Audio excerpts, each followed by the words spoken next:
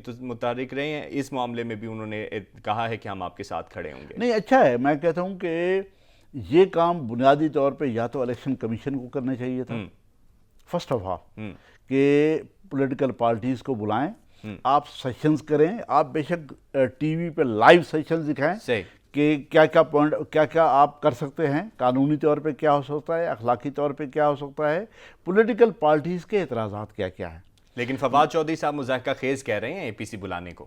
نہیں، میں کہتا ہوں کہ فواد یا تو الیکشن کمیشن کو یہ بلانا چاہیے تھا، دوسرے نمبر پہ گورنمنٹ کی یہ ڈیوٹی تھی کہ پارلیمنٹ سے ہٹ کے بھی، دیکھیں پارلیمنٹ ادارہ ہے، یقیناً بہت ہی مقدس ادارہ ہے میرے نزدیک، لیکن اس پارلیمنٹ میں جو لوگ آ رہے ہیں پیچھے وہ سیاسی پارٹیوں کے لوگ ہیں، سیاسی پارٹیاں ادارے کے طور پہ کام کرتی ہیں، اس لیے سیاسی پارٹیوں کے ساتھ کنسلٹیشن گورنمنٹ کو کرنی چاہیے تھی۔ آل پارٹیز جو وہ بلا رہے ہیں یا تو الیکشن کمیشن بلاتا یا گورنمنٹ بلاتی، اگر ان دونوں نے نہیں بلایا تو میں کہتا ہوں اپوزیشن کو بھی بلانا چاہیے، لیکن اس کو کنسٹرکٹیو طریقے سے سوچنا چاہیے، اس کو برین سٹارم کرنا چاہیے، بیٹھ کے ڈسکشن ڈیبیٹ کرنا چاہیے، اس کو باعث طریقے سے مت سوچے، یہ مت سوچے کہ ہر صورت گورنمنٹ کو نہ کوئی دھاندلی کرنا چاہتی ہے، یہ بھی نہ سوچے جو گورنمنٹ کر رہی ہے وہ بالکل ہی غلط ہوگا۔ لیکن انفارچونیٹلی یہاں پر یہی سوچا جا رہا ہے، کیونکہ اپوزیشن کی طرف سے یہ کہا جا رہا ہے کہ ہم گورنمنٹ کو ٹف ٹائم دیں گے اصلاحات کے حوالے سے، اور اگر اے پی سی بلانے کی بات ہوتی ہے تو حکومتی بینچوں کی طرف سے یہ بات آتی ہے کہ یہ اپنے مفادات کے لیے، یہ آئندہ کے الیکشنز میں دھاندلی کے لیے اصلاحات چاہتے ہی نہیں ہیں، حالانکہ وہ کہتے ہیں ہم بھی اصلاحات چاہتے ہیں۔ دیکھیں، یہ کلچر غلط ہے کہ میں نے اپنے مخالف کی ہر چیز کی مخالفت کرنی ہے، میں نے اپنے دوست کی ہر چیز کے حق میں جانا ہے، یہ بات ہی غلط ہے۔ بات کو لاجیکلی دیکھنا چاہیے کہ لاجک ہے کیا۔